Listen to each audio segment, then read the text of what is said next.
Delegate Troop Tuition. Delegate, delegate, delegate, delegate. હવે આપણે જોઈએ કે પરીક્ષામાં બોર્ડની પરીક્ષાની અંદર તમને કૃદંત કઈ રીતે પૂછાય છે. તો કે તમારા પેપરની અંદર વિભાગ સી છે, વ્યાકરણનો જે વિભાગ સી છે એમાં પ્રશ્ન 48, 49 અને 50, આ 48, 49 અને 50 આ ત્રણેય ક્રમનો પ્રશ્ન જે છે એ એક માર્કનો છે અને એક માર્કના ત્રણેય પ્રશ્નોમાં કૃદંત પૂછાય છે. જેમ કે વિભાગ સીની અંદર પ્રશ્ન 48મો એવો હોય છે, વિભાગ સી એમાં 48મો પ્રશ્ન નંબર એવો હોય છે કે નીચેના વાક્યોમાંથી કૃદંત શોધીને લખો.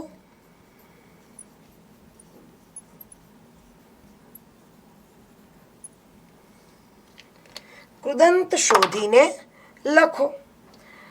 તો હવે એમાં જુઓ કઈ રીતે તમે કૃદંત શોધશો.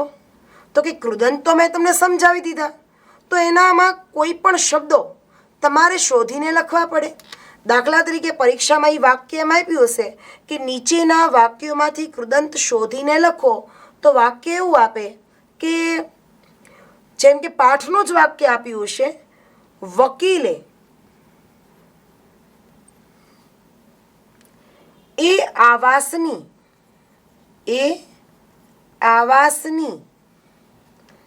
બહાર નીકળવું નહીં. તમારા ટેક્સ્ટબુકના જ વાક્યો તમને આપવામાં આવશે, એમાં તમારે શોધવાનું છે કે આમાં કૃદંતવાળા શબ્દો કયા છે.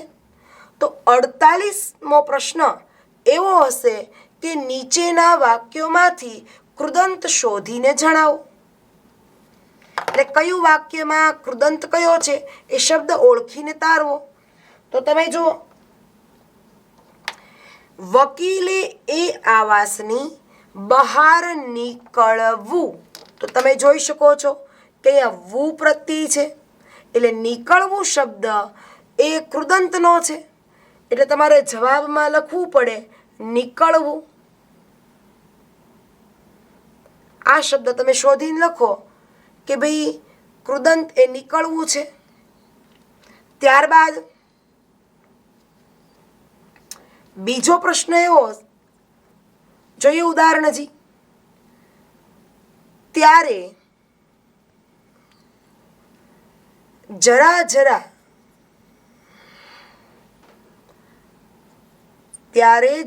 જરા ચાલતા શીખેલો.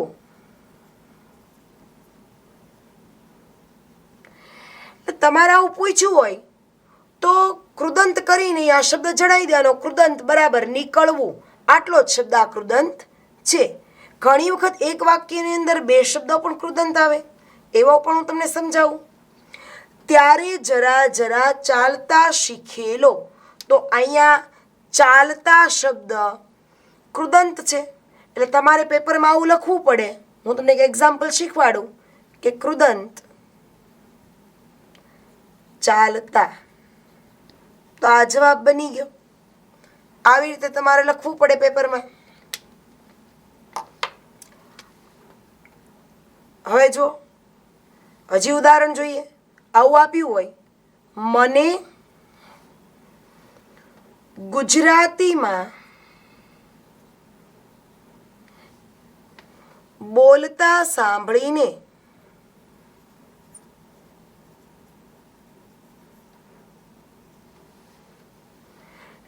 નવાઈ લાગી હશે. મને ગુજરાતીમાં બોલતા સાંભળીને નવાઈ લાગી હશે. તો તમે શોધો આમાં કયો શબ્દ કૃદંતવાળો લાગે છે? તો કે ભાઈ બોલતા અને સાંભળીને. જો અહીંયા તા છે એ વર્તમાન કૃદંતનો પ્રત્યય છે, ઈને છે એ પણ કૃદંત છે. એનો મતલબ બે શબ્દો કૃદંત ના હોઈ શકે. તો તમે જવાબમાં કઈ રીતે લખશો? તો આમ કરી દેવાનું, કૃદંત બરાબર બોલતા સાંભળીને. બે શબ્દ કૃદંત થયા. બરાબર, આ સમજાવું છું તમારે પેપરમાં કઈ રીતે લખવું. આમ જવાબ લખી દેવાનો કે ભાઈ 48માં પ્રશ્નનો જવાબ, પછી આ કૃદંત કરીને સીધું લખી નાખવાનું. પછી જુઓ કેમ આવવાનું થયું, કેમ આવવાનું થયું. તો હવે આમાં જુઓ કયો શબ્દ કૃદંત છે?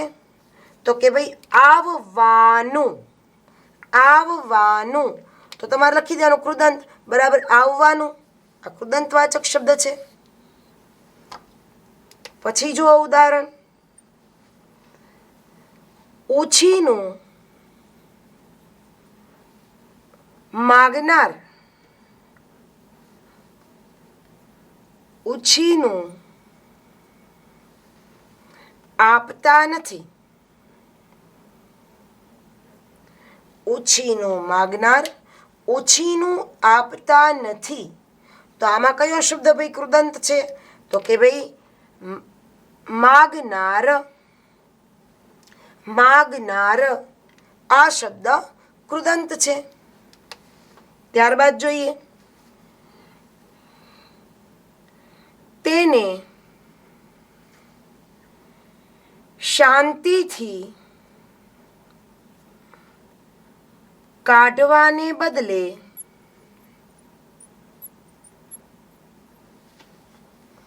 જોર અજમાવીને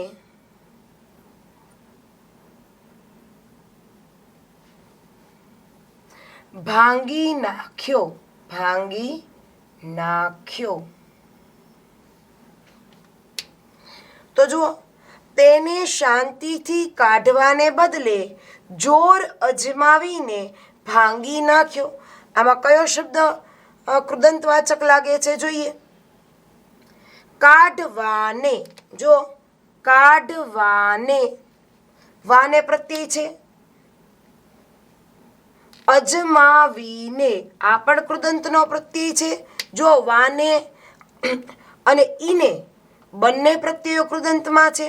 વાને અને ઈને તો આ બે શબ્દ કૃદંતના છે. તો બે હોય તો બે લખવાના, એક હોય તો એક જણાવવાનો, ત્રણ હોય તો ત્રણ જણાવવાના. એટલે કૃદંત શબ્દ તમારે શોધી નાખવાનો. ત્યારબાદ જોઈએ, તે પાછા લાવવાની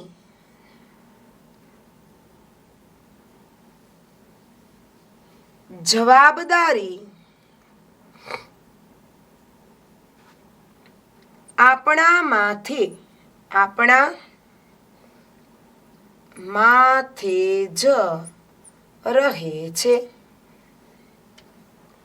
તે પાછા લાવવાની જવાબદારી આપણા માથે જ રહે છે. તો જુઓ, તે પાછા લાવવાની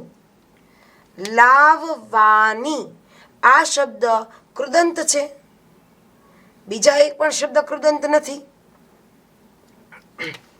ત્યારબાદ લોહીના રંગે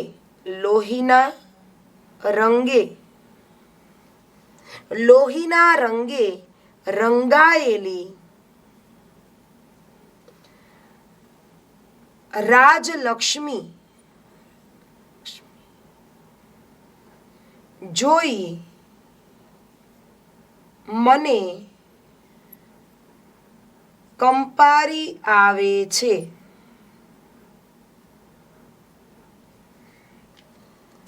લોહીના રંગે રંગાયેલી રાજલક્ષ્મી જોઈ મને કંપારી આવે છે.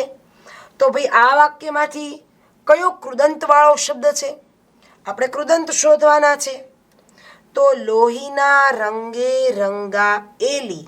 જો આ નાનો આવે, અહીંયા રંગાયેલી આ શબ્દ કૃદંતવાચક છે. અને બીજો શબ્દ જોઈ, ઈ પ્રત્યે પણ કૃદંતમાં આવે છે. એટલે રંગાયેલી અને જોઈ બંને શબ્દો કૃદંતમાં આવશે. હવે તમને ખ્યાલ આવી ગયો હશે કે 48મો પ્રશ્ન છે, વિભાગ સી 48મો પ્રશ્ન છે, એ નીચેના વાક્યોમાંથી કૃદંત શોધીને લખો. એનો મતલબ શબ્દ જ તારવાનો છે કે ભાઈ કૃદંત શબ્દ કયો છે, તો એ આપણે તાર્યો.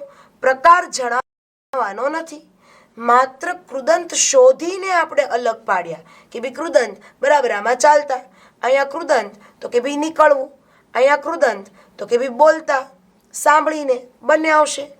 અહીંયા આવવાનું, અહીંયા કૃદંત તો કે ભાઈ માગનાર, અહીંયા કૃદંત શબ્દ તો કે કાઢવાને, અજમાવીને, અહીંયા કૃદંત શબ્દ તો કે લાવવાની, અહીંયા તો કે રંગાયેલીને જોઈ. હવે આપણે જોઈએ વિભાગ સી પ્રશ્ન 49મો. આ જો આ વિભાગ સી 48મો પ્રશ્ન હતો. હવે આપણે જોઈએ કે ભાઈ 49મો પ્રશ્ન કેવો પૂછાય છે. કૃદંતનો જ છે, પણ થોડુંક કૃદંતનો પ્રકાર જણાવવાનો છે. નીચેના વાક્યોમાં આપેલ કૃદંતનો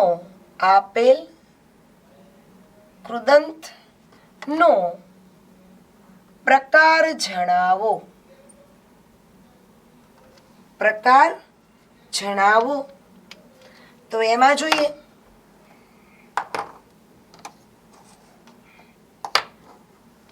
એમાં આપણે જોઈશું.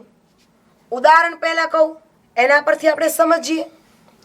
હવે આ પ્રશ્નની અંદર નીચેના વાક્યોમાં કૃદંતનો પ્રકાર જણાવવાનો છે. તો હવે પ્રકાર જણાવવો પડશે. તો વાક્ય પરીક્ષામાં એમ આપ્યું હશે, દાખલા તરીકે એ પોતે જે કંઈ ખાવા પીવા ઈચ્છે તે મેળવી શકશે. એ પોતે જે કંઈ ખાવા પીવા ઈચ્છે તે મેળવી શકશે. તો કે ભાઈ આમાં કૃદંત ક્યાં આપેલો છે? તો એમાં જોઈએ વાક્ય એ પોતે જે કંઈ ખાવા પીવા. તો આ વાક્ય જે આ શબ્દ છે એ કૃદંતવાળો છે. તો ભાઈ આમાં તો તમને એમ કીધું છે કે નીચેના વાક્યોમાં કૃદંતનો પ્રકાર જણાવો. તો કૃદંત તો અહીંયા ખાવા પીવા છે, તો આનો કૃદંત થશે હેત્વર્થ કૃદંત. જુઓ તમે, મેં તમને લખાવ્યા હતા કૃદંત, એમાં જુઓ હેત્વર્થ કૃદંતના પ્રત્યયો લખાવ્યા છે. એમાં વોવી વુ લખાવ્યું છે. ખાવા પીવા તો એ વા પ્રત્યય હેત્વર્થમાં આવે. એટલે પરીક્ષામાં તમારે આવું લખવાનું રહેશે કે ભાઈ ખાવા પીવા હેત્વર્થ કૃદંત, આમ લખવાનું રે. આ એક શબ્દ કીધો જ તો ખાવા પીવા હેત્વર્થ કૃદંત, કેમ કે આ એક શબ્દ છે એ કૃદંત છે અને જે હેત્વર્થ કૃદંત આપણે પ્રકાર જણાવી દીધો. એની પછી જોઈએ ઉદાહરણ.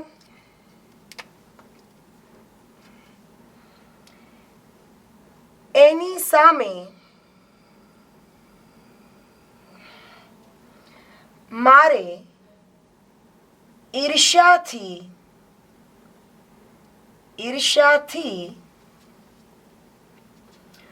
જોતા રહેવું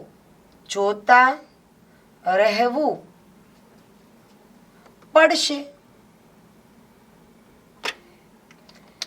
એની સામે મારે ઈર્ષ્યાથી જોતા રહેવું પડશે. તો તો તમે જુઓ, એની સામે મારે ઈર્ષાથી જોતા, તો તી તુતા, તો તમે જુઓ જોતા વર્તમાન કૃદંત છે, અને વુવો એનો મતલબ વુ છે એ સામાન્ય કૃદંત છે. એટલે તમારે લખવાનું રહેશે કે ભાઈ જોતા જોતા એ વર્તમાન કૃદંત અને રહેવું એ સામાન્ય કૃદંત. આવું પરીક્ષામાં જણાવવું પડે. બે કૃદંત હોય તો બે શોધીને પ્રકાર અલગ અલગ હોય તો લખવાના. ઘણી વખત એમ જ હોય કે વર્તમાન કૃદંતના બે શબ્દ આપેલા હોય તો વર્તમાન કૃદંત કરીને બંને શબ્દો લખવાના. ત્યારબાદ જો એવો વિશ્વાસ આપે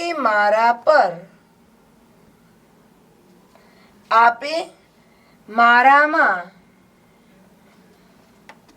રાખવો ન જોઈએ.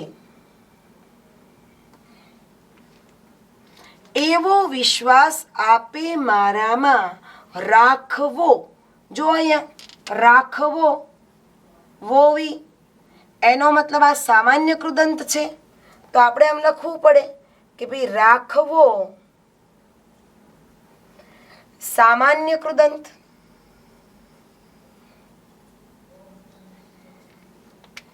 રાખવો સામાન્ય કૃદંત બનશે. ત્યારબાદ જોઈએ કૃતાર્થતા.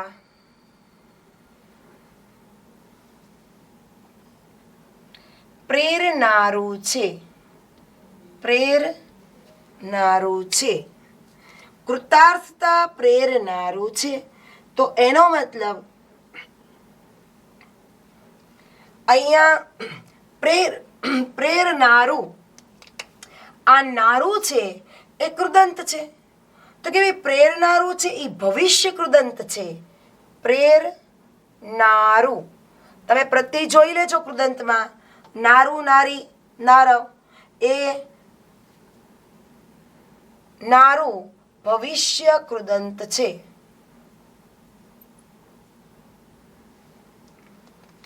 પ્રત્યય તમારે જોઈ લેવાના લખેલા છે, તમને ખાતરી થઈ જાય. પછી જુઓ અમે નીચે લખેલા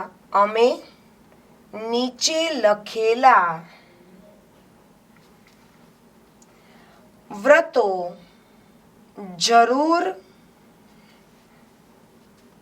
માનીએ છીએ.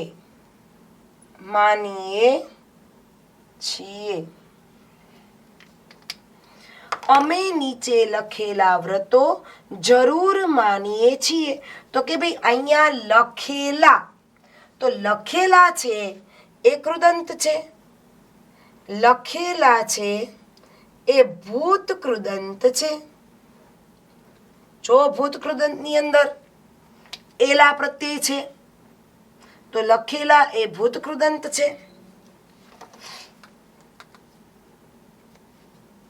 ત્યારબાદ જુઓ ભાથામાં આણેલી ગરમ વાનગીઓ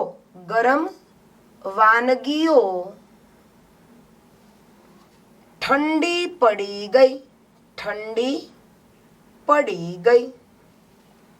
તો જુઓ ભાથામાં આણેલી ગરમ વાનગીઓ ઠંડી પડી ગઈ.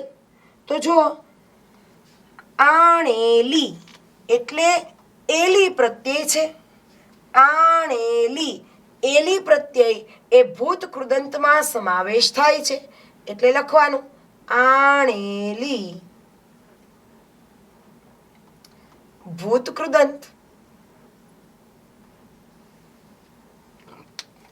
પછી જોઈ લો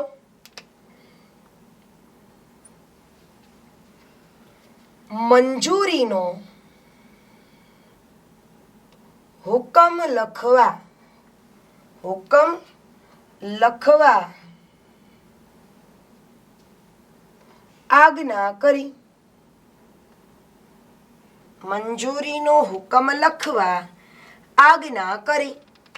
તો લખવા, જુઓ અહીંયા, લખવા એ હેત્વર્થ કૃદંત છે.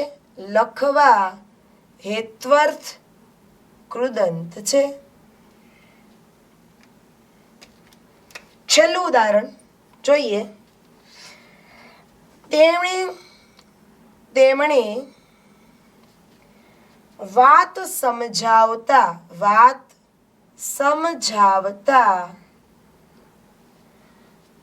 કહેલું. તો જુઓ, તેમણે વાત સમજાવતા કહેલું. તો સમજાવતા, તો તી તું તા એનો મતલબ વર્તમાન કૃદંત. સમજાવતા વર્તમાન કૃદંત.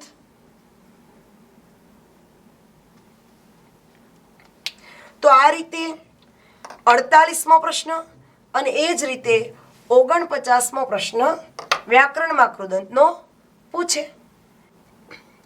હજુ પાછો વિભાગ સી એનો જ 50મો પ્રશ્ન એ પણ કૃદંતનો. મેં કીધું એમ 48, 49 અને 50. 48માં કૃદંત શબ્દ શોધીને લખવાના, 49માં કૃદંતનો પ્રકાર જણાવવાનો અને 50મા નંબરના પ્રશ્નની અંદર આપણે જોઈએ કે વિભાગ સીમાં જ પૂછશે 50મો ક્રમ.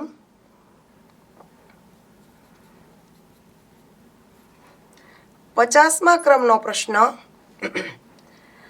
ખાલી જગ્યામાં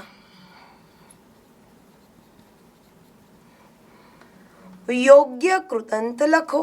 યોગ્ય કૃદંત લખો. તો આ પણ તમારા પાઠની જ ખાલી જગ્યાઓ હશે.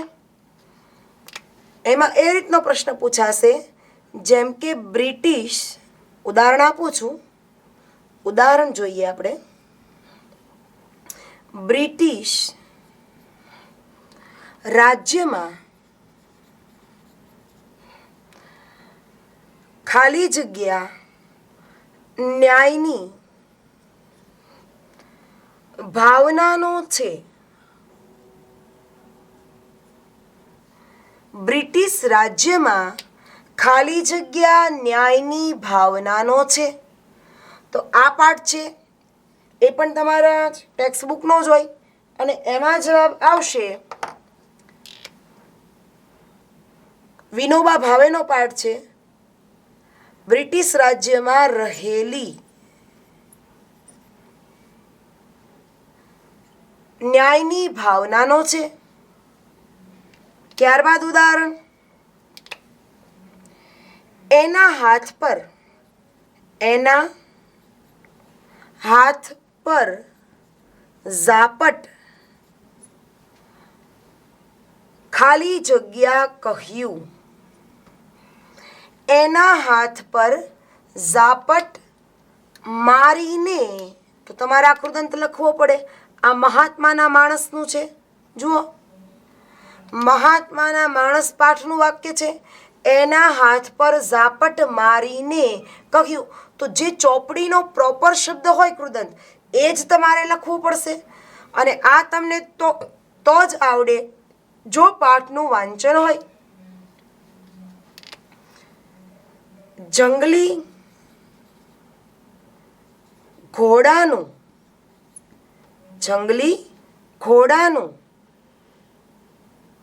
ટોળું ધરતી ખાલી જગ્યા દોડી આવતું હતું.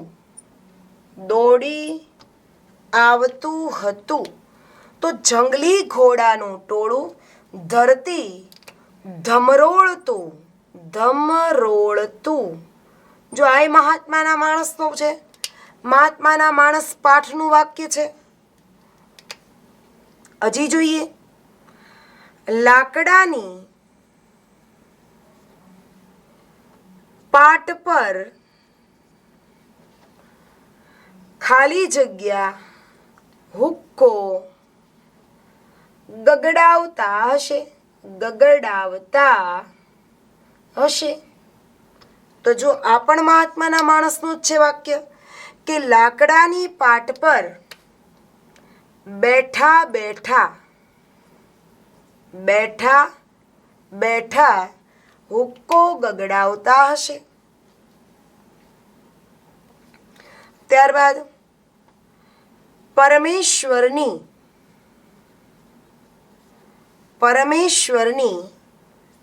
ભૂલ. જો 10મો પાઠ તમારો યુધિષ્ઠિર યુદ્ધ વિષાદ, આ એ પાઠનું વાક્ય છે. 10મો પાઠ યુધિષ્ઠિર યુદ્ધ વિષાદ એ પાઠનું વાક્ય છે કે પરમેશ્વરની ભૂલ ખાલી જગ્યા માણસ માથે લે. તો જો ભૂલ સુધારવાનું,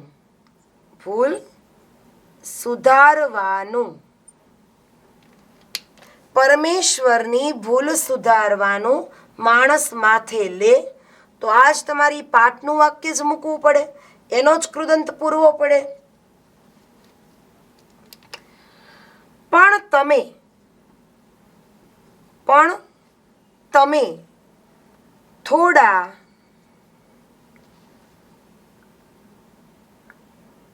ખાલી જગ્યા દેખાઓ છો. આ જો વિનોબા ભાવેનું છે વાક્ય, વિનોબાનો પાઠ તો એમાંનું. પણ તમે થોડા માંદલા દેખાઓ છો. આ બીજો પાઠ ખીજડીએ ટેકરે. આ ટેકરામાંથી ખાલી જગ્યા બાળક ક્યાંથી નીકળ્યું?